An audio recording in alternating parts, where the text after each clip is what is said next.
प्रदेश में बजट सत्र के दौरान सभी को ये उम्मीदें हैं कि उनके लिए कुछ ना कुछ खास किया जाएगा। खास करके जो संविदा और आउटसोर्सिंग के कर्मचारी हैं, उनका यही मानना है कि मानदेय वृद्धि को लेकर कुछ ना कुछ अच्छा देखने को मिल सकता है। और इसी कड़ी में जो आशा वर्कर्स हैं, वो भी ये उम्मीद लगाए बैठी हैं कि सरकार की तरफ से कुछ ना कुछ खास इनके लिए जरूर किया जाएगा। इसी वजह से सबको काफी ज्यादा उम्मीदें हैं। लेकिन दूसरी तरफ लोगों के अंदर इस बात की आशंका भी है कि सरकार क्या उनकी समस्याओं का हल करेगी, क्योंकि लंबे वक्त से मुख्यमंत्री योगी आदित्यनाथ के साथ साथ जो तमाम अधिकारी मंत्री हैं, वो यही कहते हुए नजर आते हैं कि उनकी समस्याओं का हल किया जाएगा। लेकिन बस ये आश्वासन ही रह जाते हैं। जो आदेश होते हैं वो धरातल तक आते नहीं है, जिस वजह से इन आशा वर्कर्स के साथ साथ तमाम जो संविदा और आउटसोर्सिंग के कर्मचारी हैं, उनके बीच में निराशा देखने को मिल रही है। एक तरफ तो सरकार के द्वारा ये कहा जाता है कि 8 लाख संविदा और आउटसोर्सिंग के कर्मचारियों को सौगात दी जाएगी उत्तर प्रदेश सरकार के द्वारा। दूसरी तरफ ये बात भी कही जाती है कि जो संविदा और आउटसोर्सिंग के कर्मचारी हैं, उनके लिए नियमावली बनाई जाएगी। लेकिन ये बातें महज बातें रह जाती हैं और आशा वर्कर्स अब भी बहुत सारी समस्याओं से जूझ रही है। हाल फिलहाल में इनके द्वारा राजधानी लखनऊ में प्रदर्शन भी किया गया और इसके बाद देखने को मिला कि उन्हें आश्वासन दे दिया गया कि जल्द ही समस्याओं का हल होगा। लेकिन इन पे जो पदाधिकारी है, उनका यही कहना है कि सरकार महज आश्वासन देती रहती है, बल्कि समस्याओं का हल नहीं करती है। इसी वजह से अब अगली बार फिर से एक बड़ी रणनीति बना के प्रदर्शन किया जाएगा, अपनी मांगों को सरकार के सामने रखा जाएगा। फिलहाल इस वक्त पे बात है बजट सत्र की। अब देखना ये होगा कि 20 तारीख को जब बजट पेश होगा तो क्या कुछ निकलकर सामने आने वाला है आशा वर्कर्स के लिए। इस विषय पर ज्यादा जानकारी देते हुए विजय विद्रोही जी ने क्या कुछ कहा है, आप भी सुनिए। विजय विद्रोही जी, आपका हमारे चैनल अटल टीवी पे बहुत बहुत स्वागत है।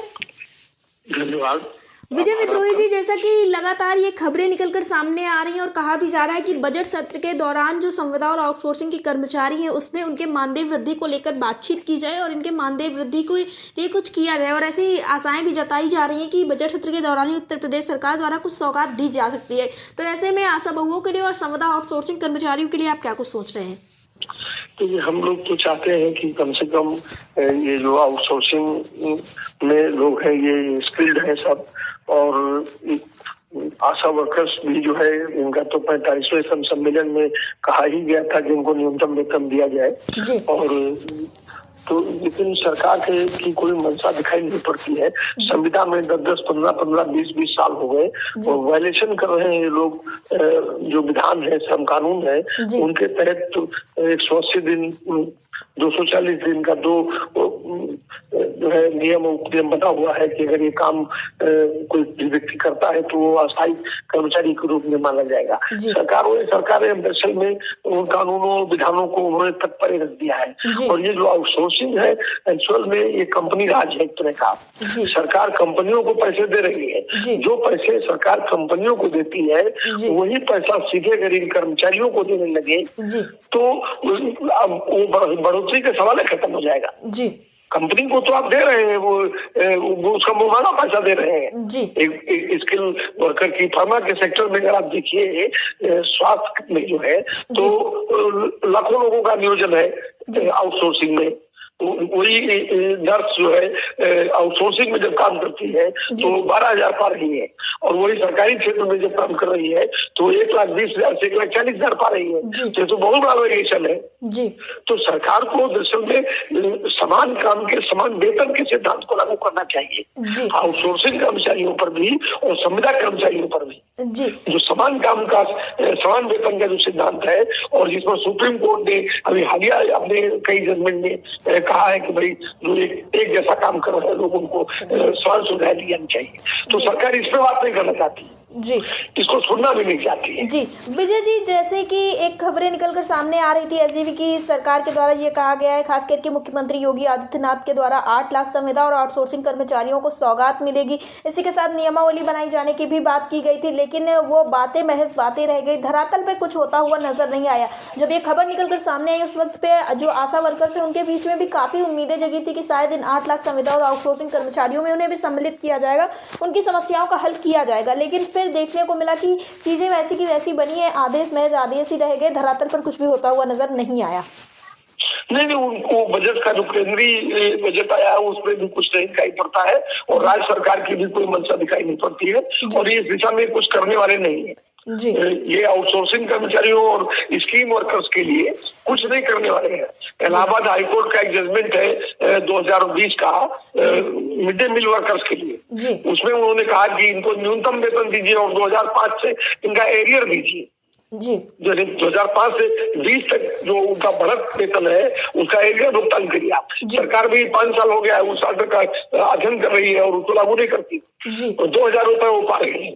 जी विजय जी, जैसा कि आप लोगों ने सम्मेलन वाला ने आशा वर्कर्स के बारे में बताया। अभी सुप्रीम कोर्ट का एक नया जजमेंट है, 1 साल से ऊपर हो गया है और हाई कोर्ट लखनऊ ने भी सुप्रीम कोर्ट के उस जजमेंट की रोशनी में ये जो आंगनबाड़ी है इनके बारे में कहा कि इनको ग्रेजुटी का अधिकार मिलना चाहिए। लेकिन सरकार इसको भी लागू करने को तैयार नहीं है। इसी तरह आउटसोर्सिंग कंपनियों का भी जो मसला है वो सरकार क्या करेगी? आप जो 25,000, 30,000, 40,000 कंपनी को दे रहे हैं वो सीधे कर्मचारी को क्यों नहीं देते आप? जी। तो आप सीधे कर्मचारी को इसलिए देते कि उसकी सामाजिक सुरक्षा का भी प्रश्न है। उसको प्रोविडेंट फंड मिलना चाहिए, ग्रेजुटी मिलनी चाहिए, हेल्थ की सुविधा मिलनी चाहिए, उसको 58 साल तक की नौकरी की गारंटी मिलनी चाहिए। जी। तो एक कंपनी के पास जो मजदूर है, कर्मचारी है, कंपनी का तो जिस दिन वेबसाइट बंद हो जाएगा, जिस दिन गवर्नमेंट को दूसरा कोई मिल जाएगा उसको जरा अंडरहैंड देने वाला, जी, उस दिन वो उसको ब्लैक लिस्टन करके नई कंपनी ले आएगी। नई कंपनी आएगी तो नया उसको कर्मचारी आ जाएगा। जी। तो ये आप देखिए एम्बुलेंस के कर्मचारियों में 14,000 लोगों को मार कर दिया। जी। इसलिए सरकार ने कोई नियमावली बनाना नहीं चाहती है। जी। और इसमें कोई नियमावली कभी बनाई नहीं। जी विजय जी, जैसा कि आप लोगों ने भी राजधानी लखनऊ में अभी हाल फिलहाल में प्रदर्शन किया, उसके बाद ये कहा गया, आश्वासन दिया गया कि समस्याओं का हल किया जाएगा, तो क्या उसके बाद से आपकी किसी भी अधिकारी से इस विषय में बातचीत हुई है?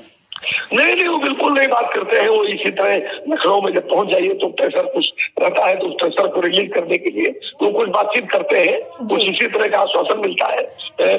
2 फरवरी 2024 को सरकार के साथ बातचीत हुई थी और सरकार ने करीब 18,000 करोड़ के आसपास का हिसाब किताब है, जिसको इन्होंने कहा कि हाँ ये हमारे पास पेंडिंग है और इस भुगतान को हम ऐसे करेंगे चुनाव बाद, पार्लियामेंट्री चुनाव बाद हम इसको देंगे।